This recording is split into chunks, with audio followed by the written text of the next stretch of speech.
Now it's my pleasure to introduce Moïse Navon. Moïse is one of the founding engineers of Mobileye, where he designed the IQ family of SoC, System on a Chip, the chip powering the autonomous vehicle revolution. You know, and as technology is taking its lumps in this session, we have to acknowledge that Mobileye is also a technology that saves many, many lives, as anyone who spends any time on Israeli roads can attest. Moïse is also an ordained rabbi. He's published many articles in Jewish law and lore and works at the intersection of Torah Umada.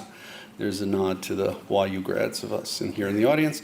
And he's currently pursuing a PhD at the Department of Jewish Philosophy at Bar-Ilan University. And his work focuses on using Jewish philosophy, applying Jewish philosophy to help us address the ethical questions arising in the field of artificial intelligence. And in addition to his professional work, also he teaches a course on ethics and big data and artificial intelligence at Ben-Gurion and at Yeshiva University. So we're delighted you're here, and please, thank you. Okay, thank you very much for that introduction. Also, thank you, Yehuda and Professor Ben Pazzi for putting this together and for inviting me to speak. I also would like to thank Nadav Berman, who's also my invisible advisor. Professor Ben Pazzi is my thesis advisor in reality, and Nadav helps me in the background. As you just heard, so I'm working at the intersection of AI and Jewish philosophy. What I'd like to speak to you about today is really what my thesis is focusing on, which is how do we interact with humanoid robots? Now, to answer this burning question, we really have to divide the question into two. There are what are known as mindless robots, basically your laptop on steroids, and then there are conscious robots, which was mentioned today. How far off we are from that or not is a big question. So what I would like to address today is actually that question of conscious robots. If we find a robot that looks like us, acts like us, speaks like us, and in fact has the consciousness that drives us, how do we interact with that? What is the moral status of that being? Now, I mentioned that this is a burning question. You're going to say, wait a minute, didn't Chava just say this is in some way off future? So if you look at these headlines, these are from 2 weeks ago. Google fires their engineer who claims its AI is conscious. It made the headlines of all the big press. They didn't fire Blake Lemoine. Blake Lemoine is the engineer who basically said that his NLP, his natural language processing computer, he interviewed it, and he felt that he got very human-like answers to the point that he believes it is human, it is conscious. Now, Google didn't fire him for just saying, I think my computer is conscious. They fired him because he sought legal aid to represent his computer against Google. Again, he might have gone a little bit too far. Basically, anybody in the know in AI knows that his computer is not sentient. These are just a few of the quotes. It's more likely that someone got a little too excited. That being said, conscious robots are the goal of AI. Since 1955, when John McCarthy, one of the founders of AI at the Dartmouth workshop, said, we want to build machines that can do everything that people can do. If that's a little bit ambiguous for you, so John Hagelin, in 1955, he's a philosopher in the area, he said, AI wants only the genuine article, machines with minds. And Ray Kurzweil, the great inventor and futurist, says that people are going to have to get used to the idea of non-biological entities with consciousness. So since the 1990s, there's a whole new field of computer science. It's known as machine consciousness. There are people around the world trying to build conscious machines. They basically split up into two camps. There are the infocentrists and the biocentrists. The infocentrists are people like Alan Turing and Ray Kurzweil, people that say basically consciousness emerges from sophisticated computation. What we have between our ears is a supercomputer, and that's why consciousness has emerged for us. The minute we can build a computer that is as sophisticated and as powerful as our brain, consciousness will simply emerge. There are other people who say, no, there's a lot more going on between our ears than just a computation platform. Neurons are not just simple transistors flipping voltages or current, whatever you would like. There's actually a lot more going on in our brains. Neurons are powered by electromagnetism and chemistry and physiology. And if you want to have consciousness emerge, you're going to have to build a platform exactly like the brain. And there are people working on taking rat neurons and building neural networks in petri dishes, and it's already been done. But that brings us really to the moral question. So what is the moral status given or assuming that we build a conscious machine? And to understand that, so it was mentioned here already in Chava's lecture, the idea of moral agency. Moral status breaks up into two categories: moral agency, moral patiency. A moral agent is an entity that has the ability to plan, act, be responsible. Basically, human beings. You don't have to be Immanuel Kant to be a moral agent, but it doesn't hurt. And then there's moral patience. So moral patients don't have all of these things. They're really entities that have the capacity to sense, experience, what some people call sentience. Basically, this category is occupied by the animal kingdom. And then you have inanimate objects, which are neither moral agents nor moral patients. So again, the question is, where does our humanoid robot that has consciousness fit in this moral matrix? To answer that question, we turn to what's called the ontological approach, or it's also known as the classic approach, the standard approach. Basically, ontology means, what is this thing in front of us? What is the essence of this thing? And once we know what it is, then we'll know how to behave with it. Mark Zuckerberg, who was also mentioned, he's a big name in the field, so he discusses this approach, and he says, look, if we want to know how to deal with this, how do we want to interact with this robo-dog, so we don't know. But let's look at a bio-dog. We know how to interact with it. And then let's see how much they have in common. If they're really the same, so then we will treat the robo-dog like the bio-dog. And if you look at these pictures, so externally, they look the same, they sound the same, they behave the same. So people like Mark Zuckerberg, they believe in ethical behaviorism. If they behave enough the same, so we will give them the same ethical platform, the same ethical consideration. However, there's other people that say, no, that's not enough. We need to look at the insides. Insides count. What's driving that behavior? Is it just a computer, or is there something more going on? Those same questions and that same approach apply to our humanoid robot. How close is the humanoid robot to a human being? So to answer that question, I put together a relatively long list of characteristics, criteria for humanhood. And basically, it's a very long list, but it breaks up into really three categories. The first category are things that make us Homo sapiens. They don't necessarily, if an alien dropped on this planet and wasn't born from a human mother and couldn't produce offspring from a human, but it had all these other characteristics, we would still be beholden to treat it like a human being. So this is Homo sapien characteristics, or human species criteria.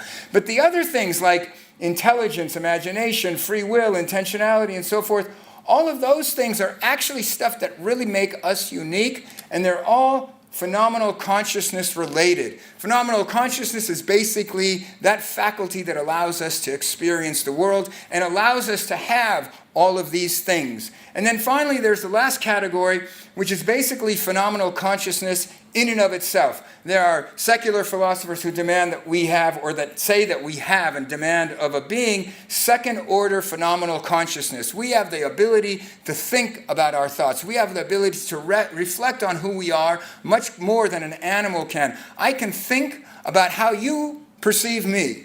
Okay, animals can't get there with their kind of self-awareness. And then we have things that the religious people call Tselem Elokim or Neshama. I believe that these all fall in the same category. We'll touch on that in just another slide. But basically, if you look at this, what I'm saying is that consciousness is the fundamental criteria for human, or I would say moral agency.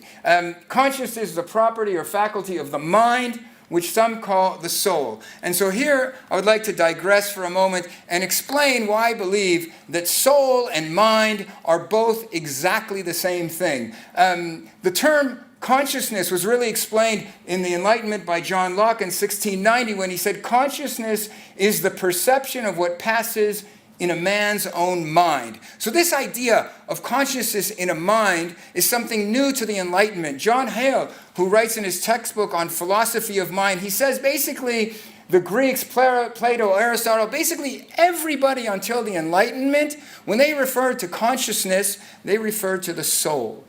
And basically, the Enlightenment came up with this term mind to replace soul because to get rid of all the religious baggage. He says here, soul has moral and religious overtones that mind doesn't. So when secular people talk about the mind, religious people will talk about the soul. They're the same thing.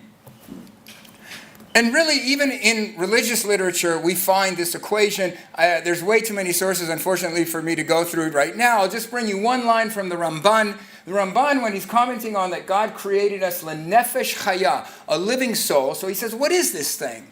So he says, ki b'neshama azot yaskil v'yidaber. With this soul, with this substance, okay, that God gave us, we will be intelligent. We will think, and we will learn, and we will speak. And at that time, of course, there were no NLPs, there was no AI that could do speaking. Anybody who spoke was a human being with a soul. The soul was thought to give the power of speech. Today we call it second-order phenomenal consciousness.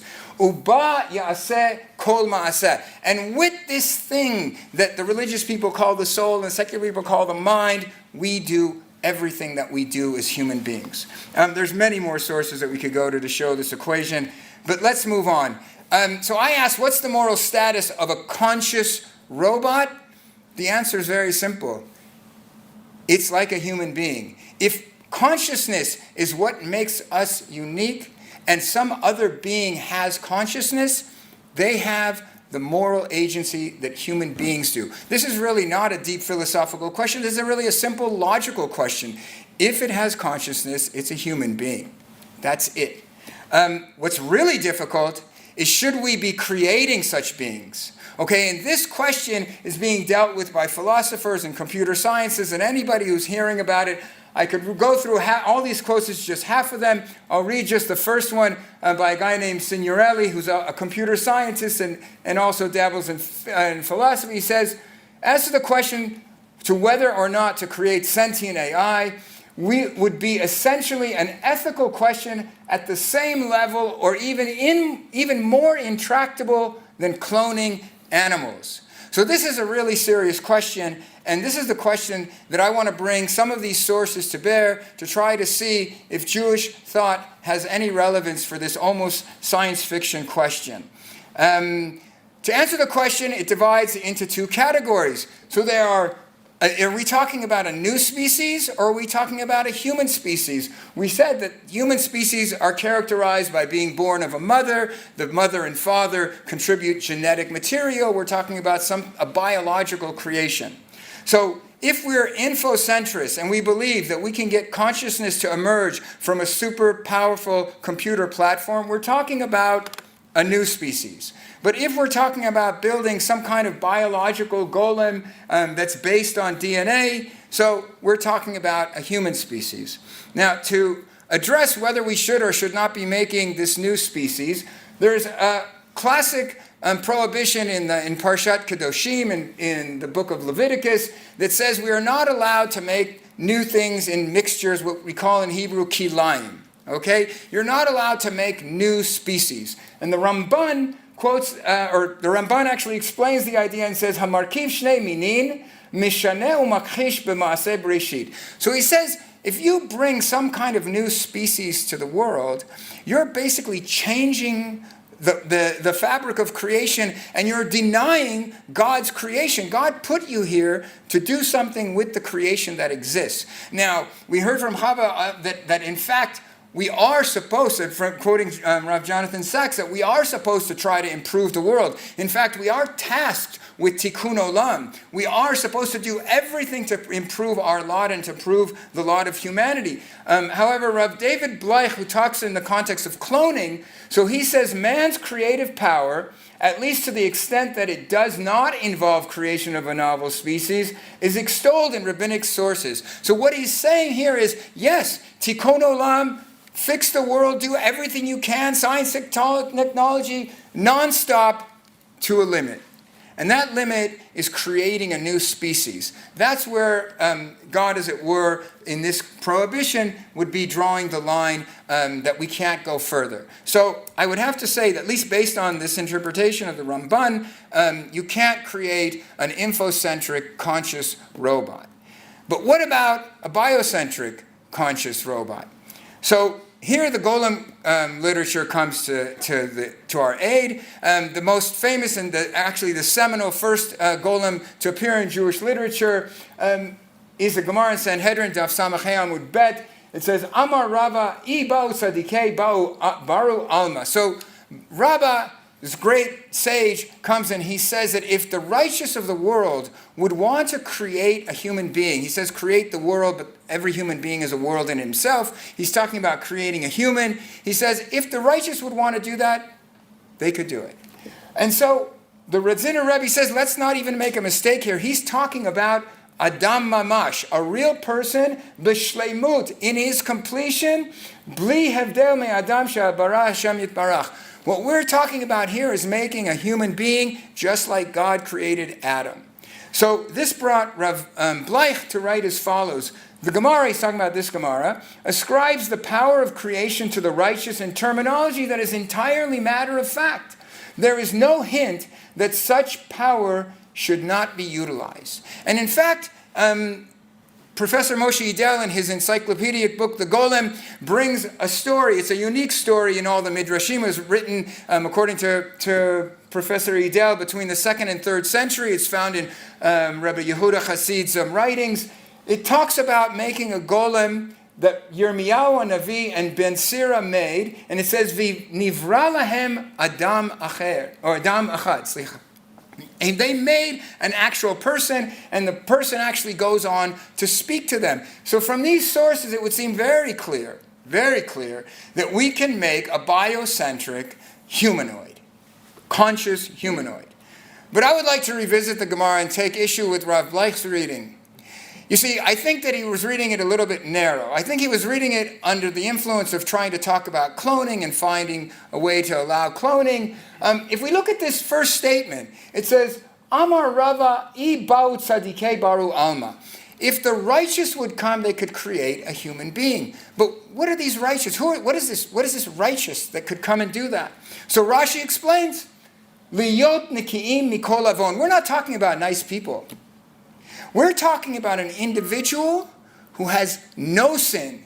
Not a little sin, not one sin, not a kind of a sin. Nikiim mikol avon. Okay, this is like the perfect individual. But we know such an individual does not exist. Kohelet says clearly, Ki Adam ein tzadik ba'aretz asher yaseh tov v'lo yecheta. So what I want to claim here is that this Gemara is coming to demonstrate that you can't create a conscious humanoid. I want to say that Rava perhaps wanted to say, maybe I am that person. Maybe. And in fact, all of the Golem literature throughout the Middle Ages talks about rabbis who wanted to show that maybe I really am that perfect individual. I'm going to make a Golem. Not for any other reason, but to demonstrate that I've reached it. Okay? But this Gemara goes on and shows that Rava didn't make it. Because it says following as follows. Rabba bara gavra. So Rava made his Golem. He said, a tzaddik could do it and I'm going to do it, and he did it. Shavri lakame de Rebbe Zera. He sent it to his friend Rebbe Zera. Havakam ishtai bahade. So Rebbe Zera opened up a conversation with this Golem, with this Gavra. Velo havakam haderle. But the Golem didn't answer. So Rebbe Zera said, Amar le min chavraya ata hader la'afrecha. He said, evidently you are not a human being, and so return to your dust. You were made by my friends, there's a little antic, and I'm not interested in playing the game. Okay, why did he kill him? Okay, fine, so they made him. If you send me a robot, I wouldn't destroy it. I'll say, oh, okay, funny, guys. I mean, what happened here that he killed it?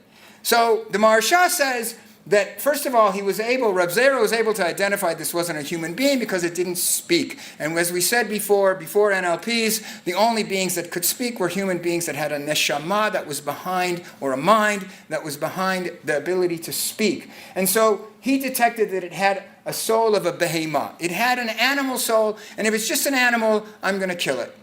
What I want to say here is that Rav Zera is not just killing it because it's an animal. Rav Zera is saying this is beyond the pale. Okay, this is not what we're supposed to be doing. And so if it was a human, if it did actually answer him, I don't think that Rabbi Zera would have said, oh wow, Rava, you did it. No. I think he would have gone back to Rava and he would have said, what are you thinking about? You killed me on Purim and brought me back to life. Now you're making people drop it already. That's what I think this Gemara is saying. Would he kill him? Excuse me? Would he kill him? Yeah, he wouldn't have killed him because it's a human being already. So he couldn't kill it with a neshama. Now I'm in trouble. But with the soul of a behemah, so no problem. And that, what I just said, is 100% supported by that midrash that I brought to you from Professor Edel from the 2nd century. This golem that they created actually spoke to them. It says as follows, V'nivra lahem adam echad, v'katuv b'mitzcho Hashem Elokim emet. Some of the versions say it just said emet. On his forehead, it had the letters Aleph, Mem, Tet, emet, and that's how it came to life. Ubiyado sakin echad ba'aya mochek Aleph shel emet. And there was a knife in the hand of this golem, and he's scratching away the Aleph. So what's left? Met, death. Basically, the golem came to life and tried to commit suicide. So Ben Sira and Yirmiyahu said, wait, what are you doing? We worked so hard 3 years. Why are you killing yourself? So the golem looked him in the eye and said, what do you think you're doing? You have no business creating me. This is the business of God. You can read the text. I'm saying it in the modern vernacular. In any case, at the end, he says, Yachzaru lachem. Turn around, go back, drop this. You have no business creating a conscious humanoid. And so, basically, the story goes on with all of the golems that have run amok throughout medieval literature. The most famous is that of the Maharal of Prague. For many of you who haven't read the investigation, so the Maharal of Prague had nothing to do with this golem, but nevertheless, it's attributed to him. The story, as brought by Gershom Shalom, talks about how the golem ran amok. Basically, all of the golems throughout history have run amok. And so, if we take this as a precedence within Jewish literature, starting with Rava, going through all the ones that I didn't go through, ending up with the Maharal and Rabbi Eliyahu Baal Shem, basically none of them succeeded in making a second-order, phenomenal conscious robot. They were all sentient on the animal level. They all ran amok. The only one that did have human-level consciousness told them to desist. And so with all this, I would say we have no business creating conscious-level humanoid robots. And that's basically the answer, I think. Therefore, I should not be manufactured. I have a whole other piece on this about what if we did and how they would be slaves and so forth. But I think that's enough to show you that, in fact, Jewish thought does have relevance even for such a science fiction topic. Thank you very much.